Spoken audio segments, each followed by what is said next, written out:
Welcome to Little Dreams, a YouTube channel full of gentle tales where little ones find magic and calm. Puss in Boots by Charles Perrault. There was once a miller who had 3 sons, and when he died, his estate was divided among them. The older sons fared very well, but the youngest received nothing but the cat, and he often complained bitterly of his lot.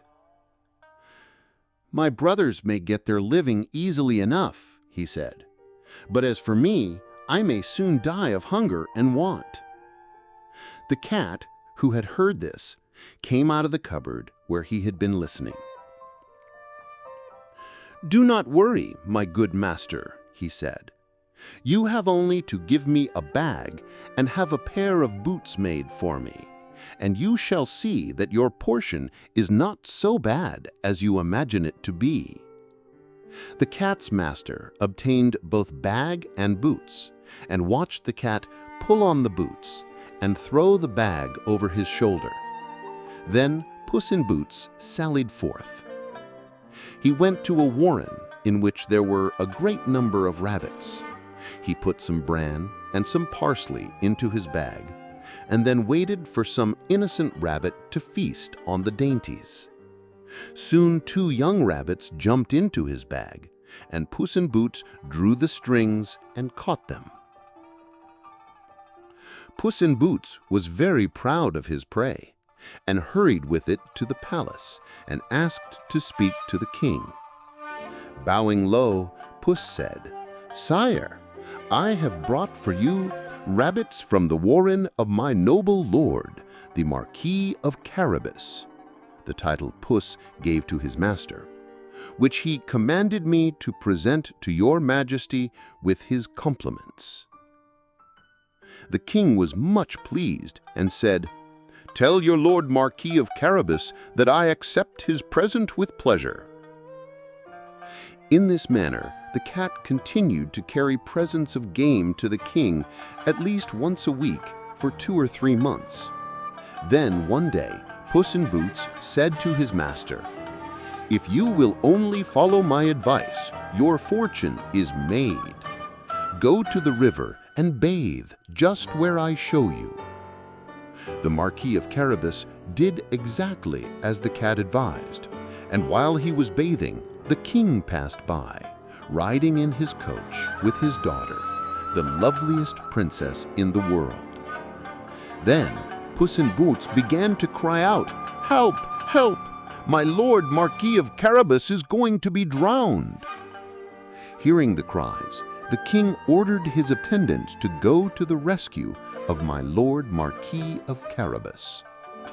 While the servants were drawing the young man from the river, Puss in Boots came up to the coach and told his majesty that thieves had run off with his master's clothes, though in reality he himself had hidden them under a stone. After the Marquis was dressed, the king was much impressed with him and asked him to ride in the royal coach, and it was not at all strange that the king's daughter at once fell deeply in love with him. Quite overjoyed, Puss in Boots marched before the coach, giving orders to the workmen he met along the way. Presently, as the king came by, he saw some mowers working in a meadow, and asked them to whom the meadow belonged. "To my lord Marquis of Carabas," the mowers answered, as the cat had instructed them. "A very fine piece of land you have there, my lord Marquis," said the king.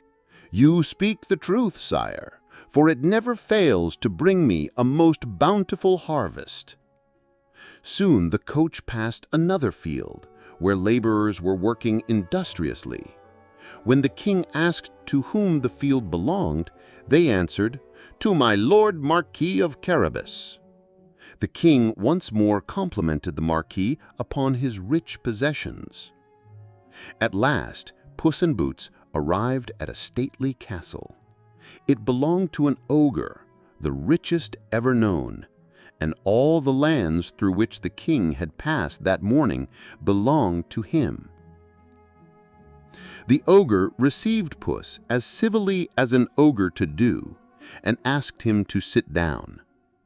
"I have been told," began Puss in Boots, "that you are able to change yourself into any kind of creature that you have a mind to. You can, for example, transform yourself into a lion, an elephant, or the like." "That is true," answered the ogre very briskly, "and to convince you, I shall now become a lion." The cat was so terrified at the sight of a lion so near him that he leapt onto the roof, which caused him even more difficulty, because his boots were of no use to him at all in walking on the tiles. However, the ogre resumed his natural form, and the cat came down, saying that he had been very frightened indeed.